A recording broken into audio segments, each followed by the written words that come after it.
రాష్ట్ర ముఖ్యమంత్రి తెలంగాణకు అన్యాయం జరగదు, వరద మిగులు జలాలు ఏవైతే వరద సముద్రంలో కలుస్తున్నాయో వాటినే ఉపయోగించుకుంటామని చెప్పేసి కాలువలు కడుతున్నాం, మీ ప్రాజెక్టులు కడుతున్నాం అని చెప్పేసి చెప్తున్నటువంటి పరిస్థితి. పార్థసారథి గారు మనతో పాటు జాయిన్ అయ్యారు. మిఠా పార్థసారథి గారు భారతీయ జనతా పార్టీ నాయకులు, మాజీ శాసనసభ్యులు. పార్థసారథి గారు ఎట్లా చూస్తున్నారు? నమస్కారం అండి, అందరికీ నమస్కారం. నమస్తే. మన దేశంలో ఒక దురదృష్టం ఏంటంటే చిన్న స్వార్థ రాజకీయం కొరకు కూడా దేశాన్ని కానీ ప్రజల్ని కానీ నీటిని కానీ పణంగా పెట్టేటువంటి రాజకీయాలు మన దేశంలో ఉన్నాయి. దాన్ని ఆధారంగా చేసుకొని కొంతమంది ఉద్యమాల పేరుతోనూ ఇంకో రకాలుగా పేర్లు చేస్తూ మొత్తం మీద నీటిని సముద్రంలోకైతే వృధాగా వెళ్ళిపోయేటువంటి పరిస్థితి చేస్తున్నారు. ఇది ఎవరు నేను చెప్పను, ఎవడు చేసినా వాడు మహాపాపి, అంతకుమించి ఇంకా వేరే పదాన్ని అయితే నేను వాడదలుచుకోలే. A drop of water which can be converted as a food of any other human being, wasting of that water drop itself, it is a sin అని చెప్పేసి నేను అసెంబ్లీలో మాట్లాడినప్పుడు ఒకసారి చెప్పాను.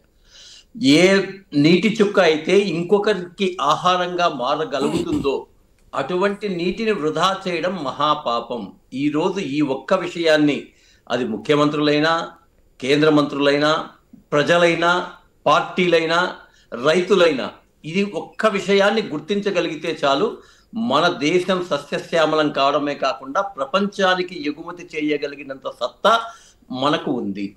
మన దేశంలో పంచమహానదులు ఉన్నాయి.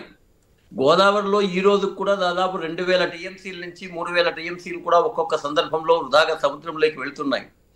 మనం ఇక్కడ నీళ్లు లేక అల్లాడుతున్నాం. ఏదో ఏ ప్రభుత్వమైనా కానివ్వండి, ప్రభుత్వం వచ్చి చేసి మేము అది రాయలసీమకి ఇస్తామా, వేరే వాటికి ఇస్తామా, వృధాగా పోయే నీటిని వాడుకుంటామంటే దాన్ని అడ్డుపడేటువంటి వాడు మహాపాపి, పరమపాపి, పరమ లోభి అనే పదాలు తప్ప నేను ఏది కూడా వాడదలుచుకోలే. అట్లాంటి వ్యక్తుల దగ్గర ఎవరి స్వార్థాలు వాళ్ళకు ఉన్నాయి.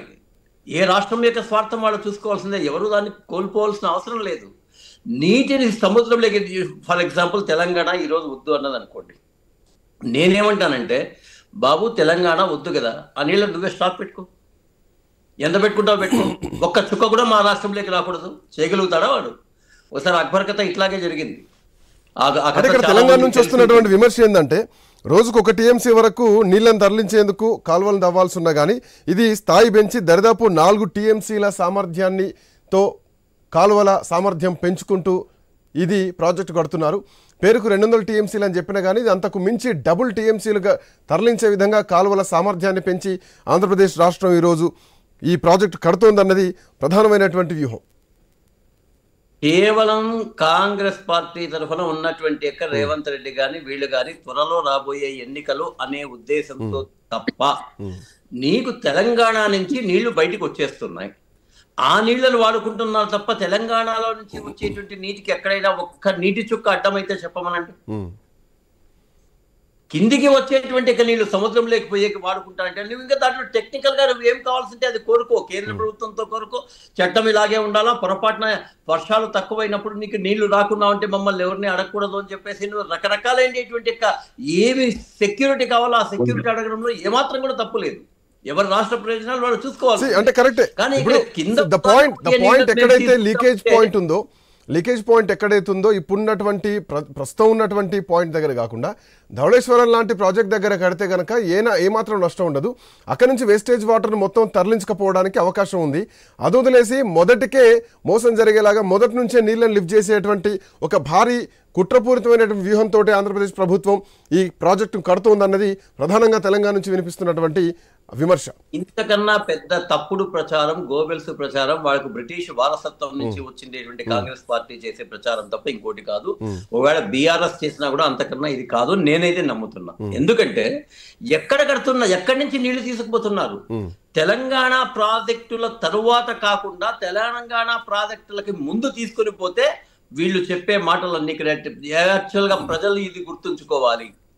ప్రజలు అవసరమైతే ఇట్లా తప్పుడు సమాచారం ఇచ్చిండేటువంటి వాళ్ళ మీద మీరు అవసరమైతే వాళ్ళకు తగిన బుద్ధి చెప్పాల్సిందేటువంటి అవసరం ఉంది. లేకపోతే ఏదంటే అది వదిలేసి మన మధ్యలో విభేదాలు సృష్టించి ఏదో జరుగుతోంది అన్నట్లుగా మొత్తం అంతా ఇప్పుడు రైతు ఉద్యమాలకు సంబంధించి రైతు బిల్లుల మీద ఏ విధంగా అయితే దుష్ప్రచారం చేశారో దీని మీద కూడా అదే దుష్ప్రచారం తప్ప ఇంకొకటి కాదు. చివరికి ఒక మాట చెప్తానండి. వాజ్పేయి గారు ఆ రోజు సురేష్ ప్రభు అనేటువంటి ఒక మంత్రిని చాలా నీతివంతుడైన మంత్రి, తెలంగాణ శివసేన మంత్రిగా ఉన్నప్పటికీ కూడా ఆయన్ను పదవి నుంచి తొలగమని చెప్పి వారికి ఆ రోజు నదుల అనుసంధానం ప్రాజెక్ట్ ఇచ్చారు.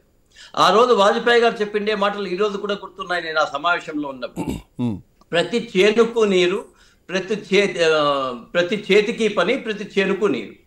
మేము ఇవ్వగలిగితే ప్రతి చేనుకు నీరు ఇస్తాం, ఇవ్వలేకపోతే నష్టపరిహారం ఇస్తాం. రైతు అనేటువంటి వాడు నష్టపోకూడదు అనేటువంటి సదుద్దేశంతో ఒక బృహత్తర కార్యక్రమం చేస్తే రాష్ట్రాల్లో ఉన్నటువంటి చిల్లర పార్టీలు, ఆ పదం ఎందుకు వాడుతున్నానంటే చిల్లరగా ఆలోచన చేసి ప్రజల్ని రెచ్చగొట్టి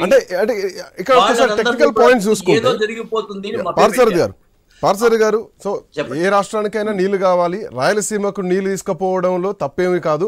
కానీ ఒక రాష్ట్రానికి అన్యాయం చేస్తూ రాయలసీమలో వ్యూహాత్మకంగా తీసుకుపోవడం ఇది కరెక్ట్ కాదన్నది ఒకటి పాయింట్. అయితే కనుక ట్రిబ్యునల్ అవార్డుకి విరుద్ధంగా పోలవరం నిర్మాణాన్ని జరుగుతోంది, సామర్థ్యాన్ని కూడా, కాలువల సామర్థ్యాన్ని కూడా ఆంధ్రప్రదేశ్ ప్రభుత్వం పెంచుతోంది అన్నది ప్రధానంగా వినిపిస్తోంది.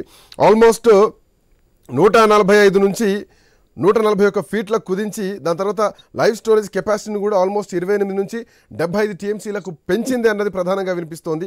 సో కుడికాలువ సామర్థ్యాన్ని కూడా 10,000 క్యూసెక్కుల నుంచి 12,000 క్యూసెక్కులు పెంచుతున్నారు. ఒకవేళ వరద జలాలనే తరలించేటువంటి ఉద్దేశం ఉంటే కనుక కాలువల సామర్థ్యాన్ని పెంచాల్సినటువంటి అవసరం లేదు. సో ఇది పూర్తిగా తెలంగాణకు అన్యాయం జరుగుతోంది. శ్రీరామ్ సాగర్ కానీ లేదంటే కాళేశ్వరం కానీ ఈ ప్రాజెక్టులకు నీటి రాక ఇబ్బంది అవుతుంది రానున్న కాలంలో ఒకవేళ ఇదే పద్ధతిలో ఈ కన్స్ట్రక్షన్ జరిగితే అన్నది ప్రధానంగా ఇంజనీర్ల నుంచి వినిపిస్తోంది తెలంగాణ నుంచి. నిజంగా ఇంజనీర్లు అంతకన్నా మూర్ఖులైతే ఎవరు ఉండరండి. ఇదే వాదన చేసి ఉంటే మిమ్మల్ని కూడా మభ్య పెట్టించేటువంటి పరిస్థితి ఉందా అని చెప్పేసి నాకు ఆశ్చర్యమైంది. తెలంగాణ రాష్ట్రం ప్రాజెక్టులు అయిన తరువాత చేస్తే అది ఏదన్నా కానివ్వండి, ఎక్కడైనా చేయనివ్వండి, తెలంగాణ రాష్ట్రానికి రావాల్సిందేటువంటి నీళ్లు మిగలబెట్టుకునేకుంది.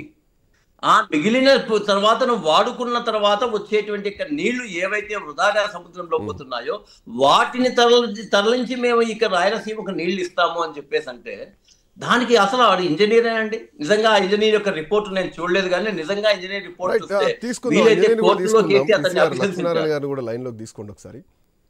ఎందుకంటే చాలా నుంచి రిటైర్డ్ ఇంజనీర్లు చాలా మంది మాట్లాడుతున్నారు, అంశం పైన మాట్లాడుతున్నారు. ఒకసారి వస్తాను మీ దగ్గరికి పార్థసారథి గారు. రైట్ అండి, మాట్లాడు. లక్ష్మీనారాయణ గారు వచ్చారు, దొంత లక్ష్మీనారాయణ గారు మనతో పాటు. లక్ష్మీనారాయణ గారు నమస్తే, గుడ్ ఈవినింగ్. నమస్తే అండి.